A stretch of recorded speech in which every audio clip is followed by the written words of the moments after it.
Hello friends, I'm Harish Demla from Accurate Fortune Astrology। दोस्तों, आज की वीडियो में हम चर्चा करेंगे बुध देव की कैंसर असेंडेंट के 4th हाउस की प्लेसमेंट के बारे में। आइए जान लेते हैं कि अगर आपका कर्क लगन है और बुध देव 4th भाव में बैठ गए हैं तो आपको किस तरह के फल दे सकते हैं।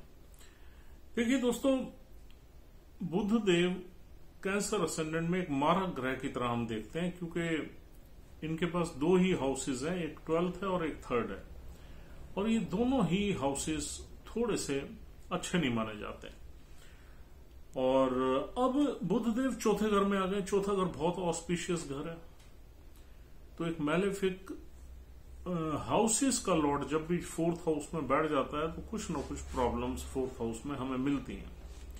4th हाउस है हमारी हैप्पीनेस का, 4th हाउस है हमारी प्रॉपर्टीज का, डोमेस्टिक एनवायरनमेंट का, यानी कि होम एनवायरनमेंट का या प्रॉपर्टी का, होम का।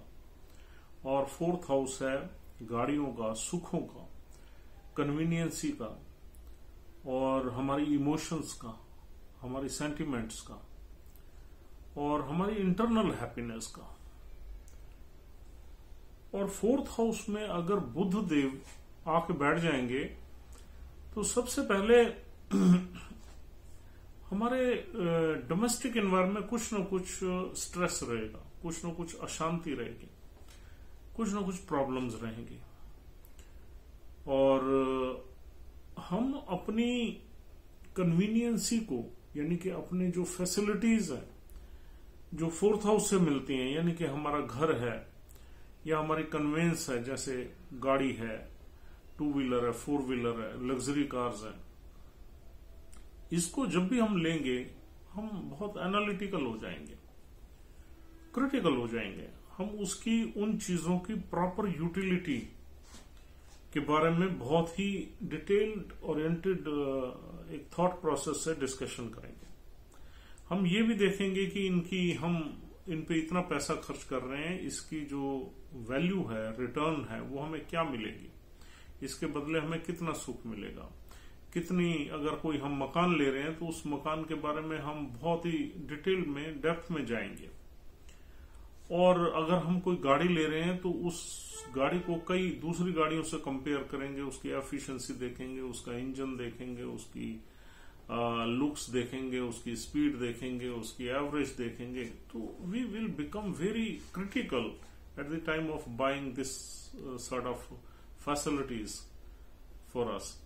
मकान देखेंगे तो हम कोई फ्लैट देख रहे हैं या मकान देख रहे हैं तो उसके भी काफी तरीकों से उसको हर चीज जो है उसकी देखेंगे। तो इसमें होता क्या है कि हम थोड़े से फिकल माइंडेड हो जाएंगे, चीजों को लेने में थोड़ी अड़चने आएंगी, थोड़ी डिले रहेगी और प्रॉब्लम्स रहेंगी। लेकिन ऐसा नहीं है हम लेंगे नहीं, लेंगे। दूसरा, हमारी मदर की यहां पर हेल्थ भी थोड़ी सी खराब रहेगी।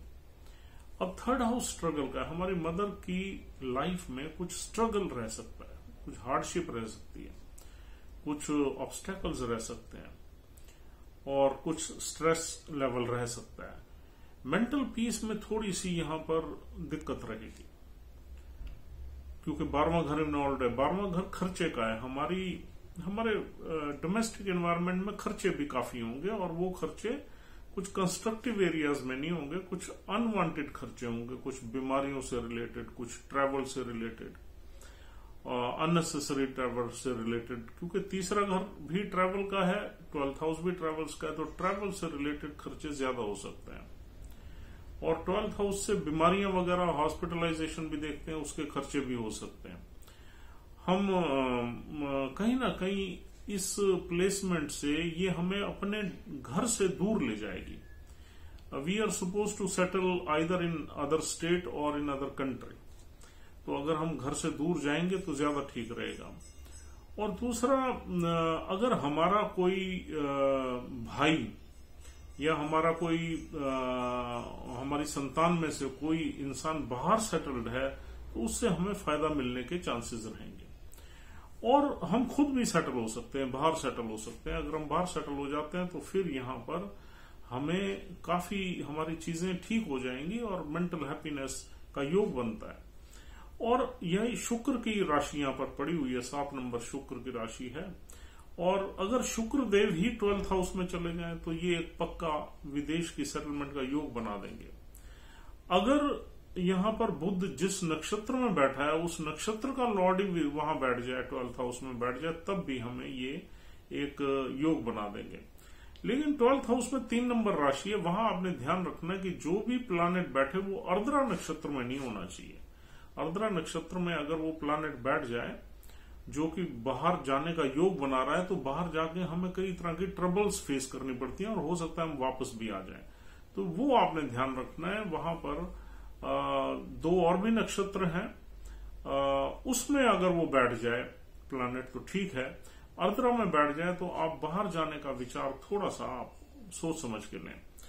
और दोस्तों यहां पर थोड़ा सा हेल्थ से रिलेटेड भी हमें इश्यूज रहेंगे, 4th हाउस से रिलेटेड इश्यूज रहेंगे, यानी 4th हाउस हमारे लंग्स का है, हार्ट का है, वो हमारी वहां वीकनेस मिलेगी क्योंकि 12th हाउस का संबंध हो गया 4th हाउस से, और 12th हाउस बीमारी का है। तो बुध हमें यहां पर कुछ न कुछ हेल्थ से रिलेटेड प्रॉब्लम्स देगा।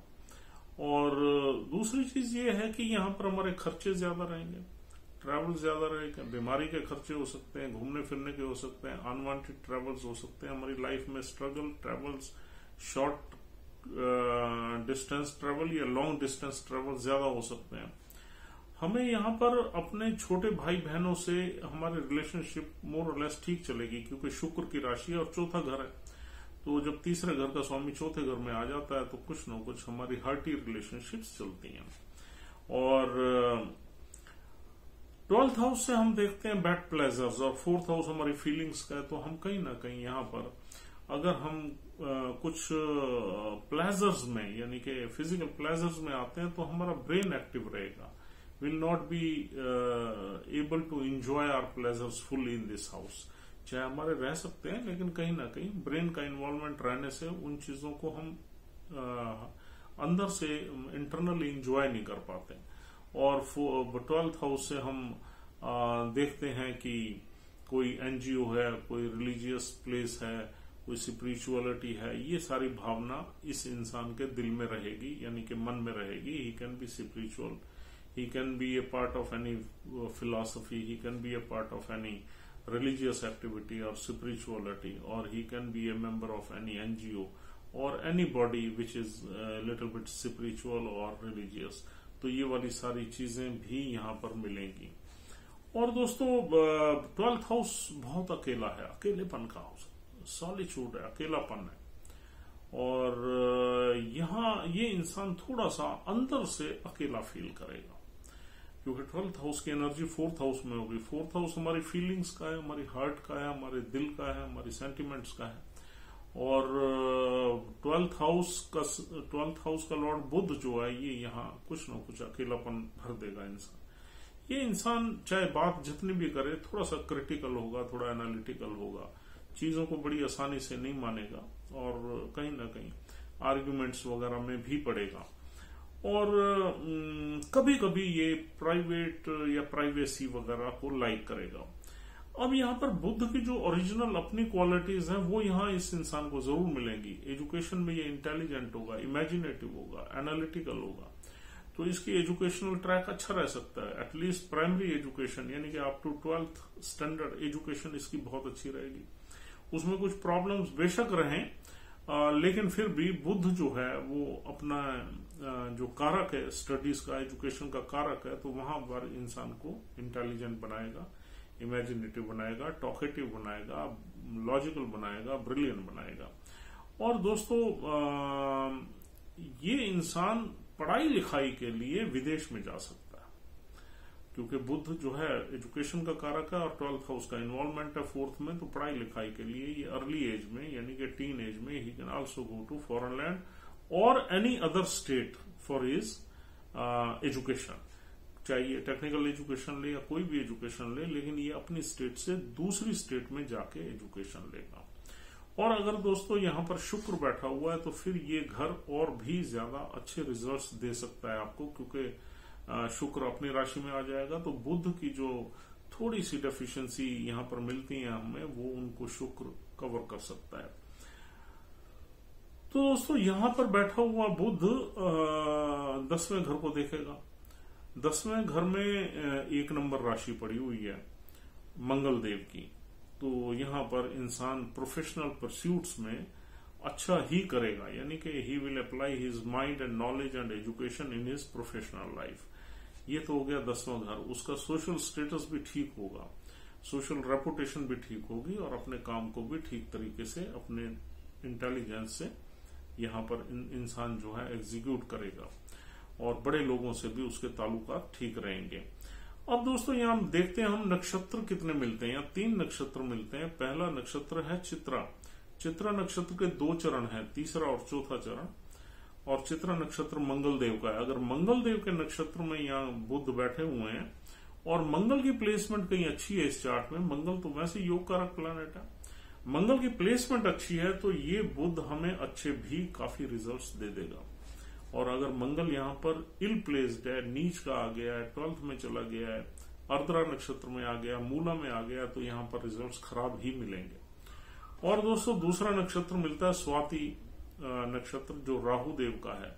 स्वाति नक्षत्र जो है एयर का नक्षत्र है और स्वाति नक्षत्र इंडिपेंडेंस का नक्षत्र है। अगर स्वाति नक्षत्र में ये बुध है तो ये इंसान बहुत ही इंडिपेंडेंट नेचर का होगा और इसके फॉरेन ट्रेवल्स के ज्यादा योग बनेंगे और सभी रिलीजियन को ये इक्वली ट्रीट करेगा, सभी रिलीजियंस की रिस्पेक्ट करेगा। अगर राहु देव की प्लेसमेंट अच्छी है चार्ट में तो अच्छे रिजल्ट्स मिलेंगे। और राहु देव अगर 12th में ही जाके बैठ जाते हैं तो फॉरेन जाने का और सेटल होने का योग बना देंगे। और तीसरा नक्षत्र दोस्तों यहां मिलता है विशाखा, जो कि गुरुदेव का नक्षत्र है, वो भी बहुत अच्छा नक्षत्र है। विशाखा नक्षत्र में अगर यहाँ पर मंगल देव बुध देव बैठे हुए हैं तो आपको गुरु की प्लेसमेंट देख लेनी चाहिए और उससे ये आपको पता लगेगा कि ये आपको बुध जो है किस तरह के रिजल्ट्स देगा। दोस्तों this is all for the day. उम्मीद करता हूं ये कन्वर्सेशन आपके लिए यूजफुल है। Will see you tomorrow. Take care of yourself, have a good time and take care. Thank you very much.